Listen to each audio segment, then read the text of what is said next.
who discovered her professional calling nearly 6 years ago at Nevada Donor Network.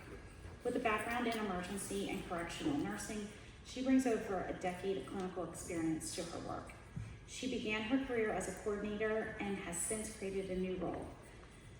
Served in lead and supervisory positions and now works as manager of clinical resources, leading the referral response and triage coordinating teams. A recent graduate of the NATCO Emerging Leaders Institute, yay, good job. Amy specializes in referral management, operational efficiency, and building high-performing teams. She's deeply passionate about moving beyond traditional management towards true leadership, creating environments where teams are supported, mission-focused, and empowered to become leaders themselves. Please welcome Amy Sanchez.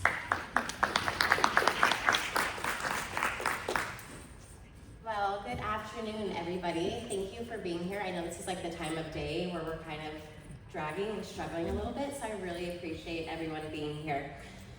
So the title of my presentation starts with "Know More, How's It Going?" and that's actually very personal to me, and you guys will understand that in some time.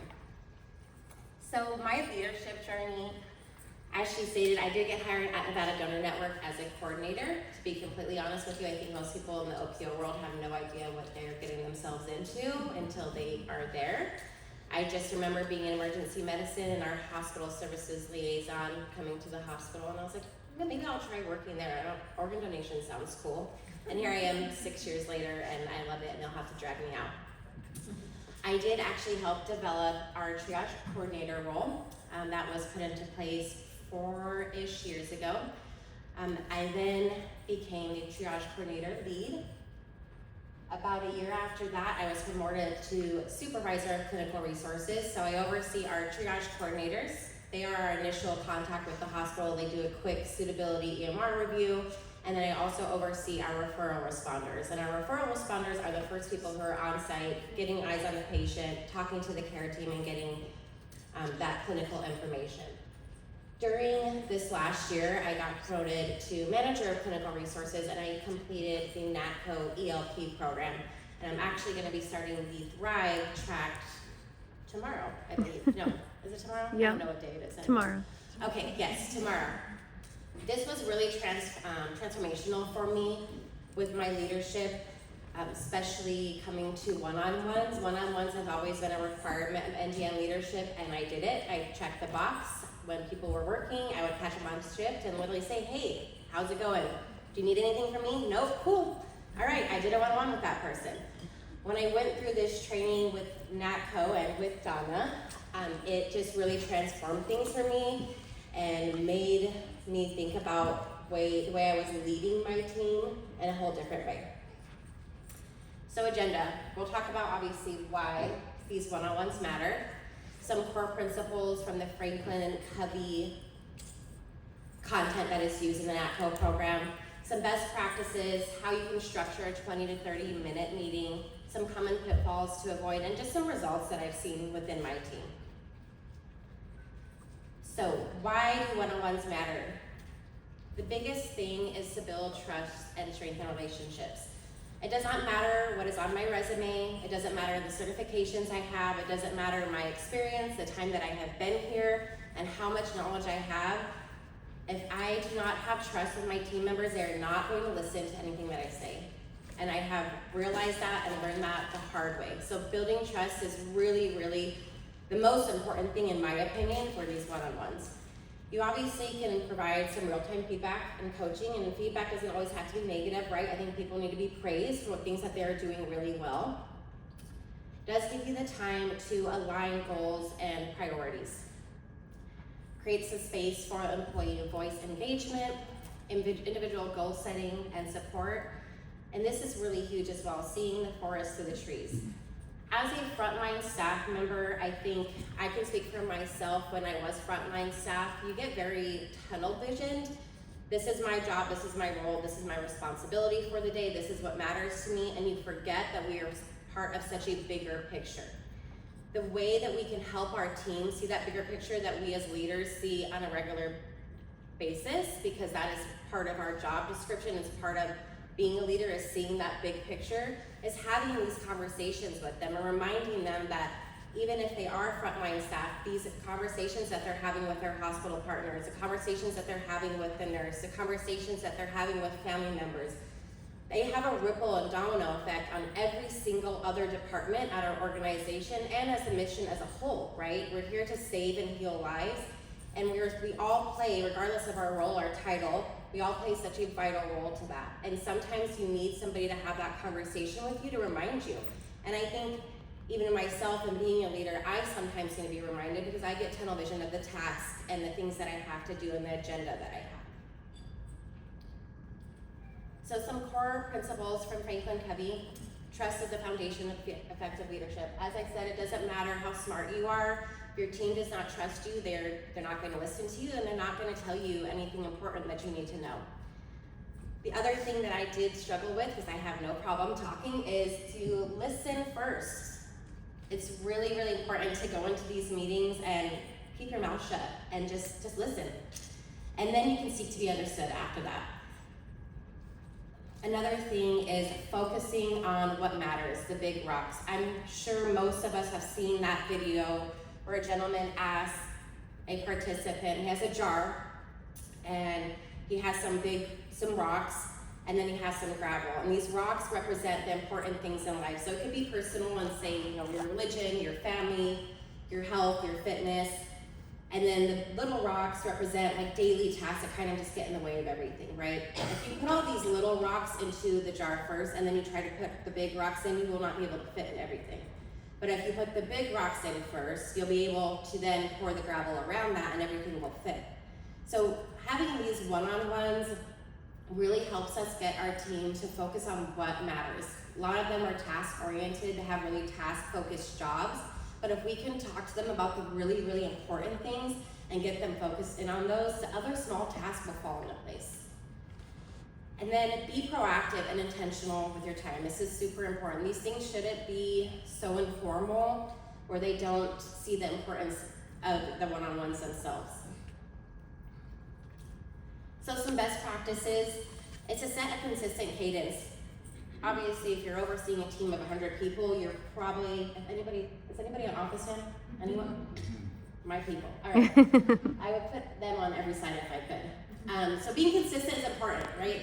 And depending on your team size, this is going to make a difference. If you're overseeing 30 people, you're probably not gonna be able to meet with them every week or every month, but be consistent. Once you get a consistent cadence, your team will actually start to look forward to these and they have that expectation and they typically will come more prepared. Preparing an agenda together or provide questions. As I stated before, my one-on-ones was super informal. I just asked a simple question, really hope they didn't have anything to talk about, and then I would hang up. Now I will send out questions typically about a week before our one-on-ones. I typically do around 3 to 4. And then that last space is always left for feedback. Feedback for me as a leader and also feedback for them if I have something that I need to discuss with them. Then you balance tactical and developmental discussions. It doesn't have to be all business. I think it's important that we get to know the people that we are leading as a person. That also helps build trust, right?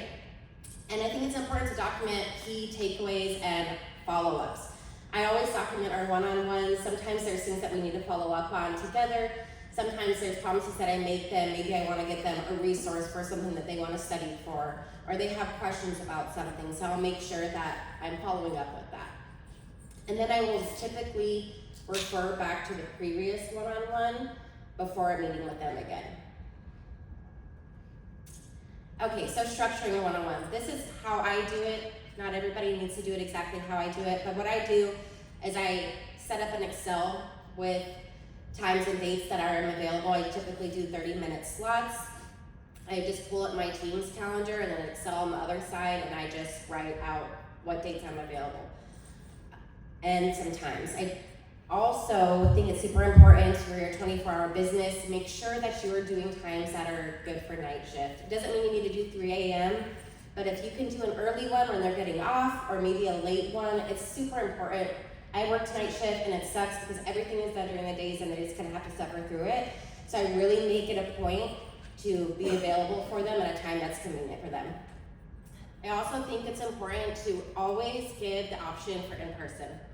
There are some people who work remote. I have people who work in Hawaii and across the country. They obviously are not going to come in person, but I always give that option, and I will have that slot for them to indicate what they prefer as well. I typically will start with just a 5-minute check-in and how are you doing, how are things going, and then we go into our questions that I have set out. I always ask open-ended questions, and I ask uncomfortable questions. So when we were in the NAPCO ELP program, we were talking about one-on-ones, and one student in there had said, well, oh, you don't want to ask that, you're going to open Pandora's box. I would like to push back on that and say open Pandora's box. You do not know what you do not know until somebody tells you. Now, granted, you have to have that trust in place before they're going to tell you these uncomfortable things, but we cannot help our team, we cannot support our team, we cannot lead our team unless we know these ugly truths, right? So we have to know what's happening in the field on a day-to-day basis. So ask those uncomfortable questions, get curious. Lastly, I will finish with like a 10-minute leader feedback coaching if there's something that I need to coach them through. And then we have a wrap-up where they can make commitments to me. I'll make commitments to them. If I'm going to provide them that resource by next week, I will document that, and we talk about next steps. Super important to document all your one-on-ones. These are not intended for punishment, right? But I think it's important to be able to look back on those things, especially at your review cycles, whether that's 6 months or a year. You can look back and say, hey, remember you had this goal, we talked about this in January, now look where you're at. If one-on-ones are not something that you are doing currently, or you have a new team member coming in, I think the first one-on-one is really important, and you can set yourself up for success. So take the time to get to know your reports as a person, not just an employee. I did say that already. I do have an employee team member right now who's getting married in May. She's been planning this wedding for like a year and a half. And every time I meet with her, I ask her, how's the wedding planning going? And she immediately smiles and she gets really excited to talk about that. When you have these little takeaways from the people that you're serving as a leader, and you bring that to their attention, they feel cared about, and they feel like you see them as a person. You're not just a number, or they're not just a number to you. Ask about their expectations and their needs from you as a leader. We are always so quick to be able to say, oh, I have feedback to give this person, this pet person. But as a leader, we should be asking for that feedback ourselves. Find out what their goals are. Some people love the role that they're in, they really don't want to promote, and we need those people too, and that's okay. But if they have a goal to promote to leadership, to maybe jump to that next clinical role within your organization, how are we going to support them through that? Ask how they like to receive feedback. Some people want a phone call, some people want it in person. We should know that as leaders about our team. And then just set your expectations, right? I typically will meet every month with my team, sometimes every other month, depending on what's going on, but they know that expectation at the beginning. So I just took a screenshot of how I set mine up. As you can see on the left, this is the date. The next column is for the person, and then that third column indicates whether they would like it remotely on Teams or if they would like it in person. There are some times where I'm only available remote, so I will indicate that there. I also always let them know if these times do not work for you, please reach out and we'll figure something out that works for the both of us.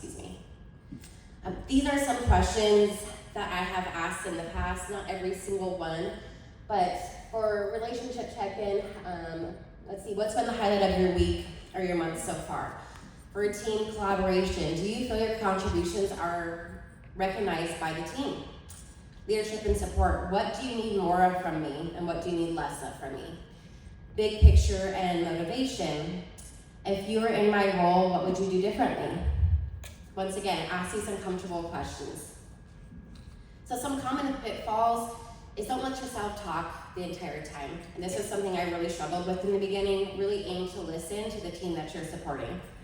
Try not to start phrases with you should and you need to. I have realized that when I have critical feedback to give to somebody, I try to ask them questions to lead them to where I want them to go, because once it's their idea, it's a lot better than it's coming from me.